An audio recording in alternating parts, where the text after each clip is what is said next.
قناعتمندی و خاطر جمعی رو شدم دیدم که نوبینوی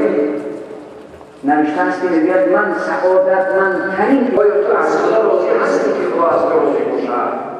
و من راضی رو بخواهم و کلام رو به دست بیارم پس شما سرسان سرگردان هستند باز میخواهند این کشور و مردم این کشور و مردم مسلمان این کشور که آرام و آسوده زندگی دارند میخواهند مثل کشورش شما آرام باشند. تروریست ریالی نسبت یک گروه 24 همچنین گروه فتنه‌گر و گروه اکستریمیست، گروه نابارانکن، گروه تشویشگر،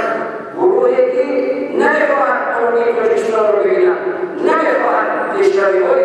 دینی و دنیایی، آبادی‌های مسجد و عمارت‌های بلندماشینه و راه‌های هموار و پیشرفته اجزایی که زیاده از چند سال ساخته شده چقدر راه‌ها و دنیای راه ساخته شد نمیخواهد این رو ببینند اصلا. همه میخواهند در بین مردم و فتنه‌ها و دروغ‌ها و قیام و میتینگ‌ها